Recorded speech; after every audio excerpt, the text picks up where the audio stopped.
રાજ્યમાં ખેડૂત સતત રાજકારણનો મુદ્દો બનતો હોય છે। કોઈ પણ પાર્ટી છે ખેડૂતના નામે રાજકારણ કરતી હોય છે। એમાં પણ આપણે જોઈએ છે છેલ્લા ઘણા સમયથી આમ આદમી પાર્ટી ખેડૂતોના મુદ્દાને લઈને મેદાને છે।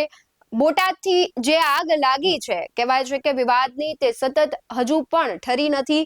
ક્યાંક ને ક્યાંક જે માર્કેટિંગ યાર્ડો છે તેમાં કડદા પ્રથા છે, ખેડૂતો સાથે ગેરરીતિઓ થઈ રહી છે, તેને લઈને આમ આદમી પાર્ટી સહિત જે જાગૃત ખેડૂતો છે તે પણ વિડીયો મૂકી અને પોતે વિરોધ નોંધાવતા હોય છે। કહેતા હોય છે કે માર્કેટિંગ યાર્ડમાં છે ક્યાંક તેમની સાથે છે ગેરરીતિઓ થઈ છે। આ બધાની વચ્ચે વિસાવદર અને ગોપાલ ઇટાલિયા સતત ચર્ચામાં રહ્યા છે અને ફરી એક વખત ચર્ચામાં આવ્યા છે, કારણ કે જૂનાગઢમાં તેઓ છે એના હરેશ સાવલિયા સહિતના જે લોકો છે જે માર્કેટિંગ યાર્ડમાં ગેરરીતિઓ થઈ રહી હતી તેને લઈને તેઓ ગયા હતા, પરંતુ તેના ઉપર એટ્રોસિટીની જે કલમો છે તેને વિરુદ્ધ ફરિયાદ નોંધાઈ હતી અને ગઈકાલે જે કહેવાય છે કે પોલીસ સ્ટેશનમાં જે દ્રશ્યો સર્જાયા તે સૌ કોઈએ જોયા અને સવાલો ઘણા બધા ઉઠ્યા, કારણ કે મહિલા પીઆઈ હતા તેને ગોપાલ ઇટાલિયા પગે પડી જાય છે।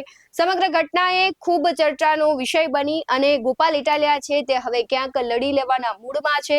તેમણે એક સોશિયલ મીડિયામાં પોસ્ટ કરી છે, તેના વિશે જ આ વિડીયોમાં વાત કરવી છે। નમસ્કાર, BS9 ટીવી ન્યૂઝમાં આપની સાથે હું ભગવતી વિશાવડિયા।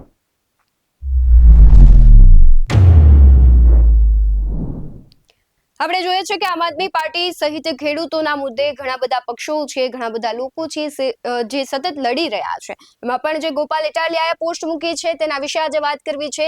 તેમણે પોસ્ટમાં લખ્યું છે, આજે બપોરે 1 વાગ્યા પછી હરેશભાઈ સાવલિયા અન્ય 3 મિત્રોને કોર્ટમાં રજૂ કરવામાં આવશે, કારણ કે તેના વિરુદ્ધ ફરિયાદ નોંધાઈ હતી। તેમણે આગળ લખ્યું છે કે વિસાવદરમાં ટેકાના ખરીદી કેન્દ્રમાં દાદાગીરી કરીને ખેડૂતો પાસેથી પૈસા પડાવનાર નાનું લાખાણી અને તેના સાગરીતો, તેમણે નામ સહિત લખ્યું છે કે નાનું લાખાણી અને તેમના સાગરીતો વિરુદ્ધ એટલે કે ગોપાલ ઇટાલિયાએ 24/12/2025 રોજ ફરિયાદ આપી, પરંતુ વિસાવદરના સિંઘમ પોલીસ ઇન્સ્પેક્ટરે તોડબાજી વ્યક્તિ વિરુદ્ધ કોઈ કાર્યવાહી કરવાના બદલે ખેડૂતો સાથે તોડપાણી કરતા વ્યક્તિઓ વિરુદ્ધ અવાજ ઉઠાવતા બદલ હરેશભાઈ, રવિભાઈ અને ભદ્રેશભાઈ વિરુદ્ધ છેડતી અને એટ્રોસિટીનો ખોટો ગુનો દાખલ કર્યો છે।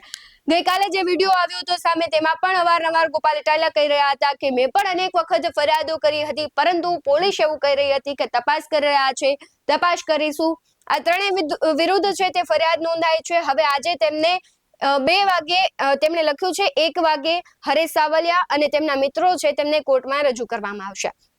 તેમણે આગળ લખ્યું છે, જ્યાં જ્યાં ખેડૂતો સામે અવાજ ઉઠાવવામાં આવે ત્યારે ગુંડાઓને બચાવવા માટે ખોટી FIR કરવામાં આવે છે। તેમણે સીધો જ આક્ષેપ કર્યો છે કે જ્યારે પણ કોઈ વ્યક્તિ છે, ખેડૂતો હોય કે અન્ય જે નિર્દોષ લોકો હોય, તેને બચાવવા માટે જ્યારે અવાજ ઉઠાવવામાં આવે છે ત્યારે તેના વિરુદ્ધ FIR થાય છે। સાથે જ તેમણે આગળ લખ્યું છે કે વિષય તેમણે લખ્યું છે કે ટેકાના ભાવના મગફળી ખરીદ કેન્દ્રો પર નાનુભાઈ લાખાણી, જે અગાઉ પણ ઘણી વખત ચર્ચામાં આવ્યા હતા, તેમણે લખ્યું હતું કે માર્કેટિંગ યાર્ડ છે ત્યાં ખેડૂતો સાથે ગેરરીતિ થઈ રહી છે અને જે ગેરરીતિ કરે છે તેના નામ સહિત આગળ તેમણે લખ્યું છે કે નાનું લાખાણી છે તે ગેરરીતિ કરે છે અને તેને ક્યાંક રોકવા માટે આ બધા જ લોકો છે પ્રયાસ કરતા હોય છે ને તેના ઉપર FIR થાય છે। તેમણે લખ્યું છે, વિષય ટેકાના ભાવના મગફળી ખરીદી કેન્દ્ર ઉપર નાનુભાઈ લાખાણી અને તેના માણસોની દાદાગીરી અને પૈસા પડાવવા બાબત પોલીસ ઇન્સ્પેક્ટરને લખ્યો છે આ પત્ર। સાથે લખ્યું છે, જય કિસાન સાથે સૌનીય જણાવવાનું કે હાલમાં સરકારની નીતિ પ્રમાણે વિસાવદરમાં ટેકાના ભાવે મગફળીની ખરીદી ચાલી રહી છે। વિસાવદરમાં કુલ 3 ખરીદ કેન્દ્રો ફાળવવામાં આવ્યા છે। 3 ખરીદ કેન્દ્રો પૈકી સૌની ગોડાઉન ખાતે ચાલી રહેલ ખરીદીમાં છેલ્લા 1 અઠવાડિયાથી નાનું લાખાણી તેમના માણસો દ્વારા ખેડૂતો સાથે દાદાગીરી કરવામાં આવે છે। સાથે આગળ તેમણે લખ્યું છે, વિસાવદરમાં સોની ગોડાઉન ખાતે આવેલ મગફળી કેન્દ્ર ઉપર લાઠોદરા ગામનો નાનુભાઈ લાખાણી અને તેના માણસો આખો દિવસ બેસી રહે છે। મગફળી વેચવા આવતા ખેડૂતોને ડરાવી ધમકાવી તેમજ ખેડૂતોની મગફળી ખોટી રીતે રિજેક્ટ કરવાની ધમકી મારીને પૈસા પડાવવાનું કામ કરે છે। તે અંગે અલગ અલગ ગામના ખેડૂતો દ્વારા મને ટેલિફોનિક તેમજ જનસંપર્ક દ્વારા રૂબરૂમાં તેમજ મારી ટીમના માણસોને જાણ કરવામાં આવી છે। આ આખી ઘટના છે, તેમણે કહ્યું છે કે આ વ્યક્તિ છે તે આવું કરે છે અને લોકોને હેરાન કરે છે અને લોકો છે એ ગોપાલ ઇટાલિયાને ક્યાંક કહે છે કે અમારી સાથે આવું થઈ રહ્યું છે। સાથે જ તેમણે આગળ લખ્યું છે કે નાનું લાખાણી અને તેના માણસો બહારના તાલુકામાંથી આવીને ખરીદ સેન્ટર ઉપર બેસીને બળજબરીથી પૈસા પડાવતા હોવા અંગે મને ખેડૂતોએ રજૂઆત કરતા મેં મારી ટીમના સભ્ય શ્રી હરેશ સાવલિયા, હરદેવ વિક્રમા, રવિભાઈ ડોબરિયા સહિતની ટીમને અલગ અલગ સમય આ કેન્દ્રો ઉપર જઈને ખેડૂતોની સમસ્યા રૂબરૂ સાંભળવા માટે મોકલેલા હતા, પરંતુ અમારી ટીમ જ્યારે ખરીદ કેન્દ્રો ઉપર પહોંચી ત્યારે નાનું લાખાણી અને તેના માણસોએ ઉગ્ર બોલાચાલી કરી અને ગાળાગાળી કરીને ખેડૂતોમાં ભયનો માહોલ ફેલાવ્યો. આથી ઉપરોક્ત સોની ગોડાઉન ખરીદી કેન્દ્ર ઉપર દાદાગીરી કરી રહેલા નાનું લાખાણી અને તેના માણસો પર તાત્કાલિક કાર્યવાહી કરવામાં આવે, તેમજ આ ખરીદી કેન્દ્ર પર ભવિષ્યમાં કોઈ પર ઘર્ષણ ન થાય તે માટે કોઈ અનિચ્છનીય ઘટના ન બને તે માટે પૂરતી તકેદારી રાખવામાં આવે તેવી મારી ભલામણ છે.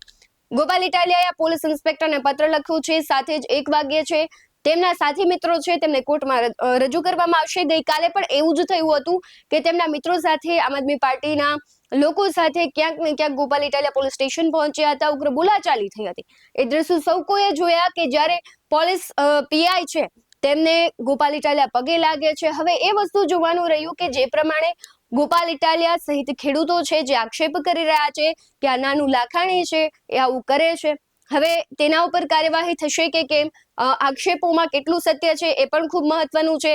એટલે હવે તો આ બધું જ તપાસ થશે, ત્યારબાદ બહાર આવશે અને જ્યારે તેમને કોર્ટમાં રજૂ કરવામાં આવે છે ત્યારે શું એક્શન લેવાય છે તે સૌથી મહત્વનું છે.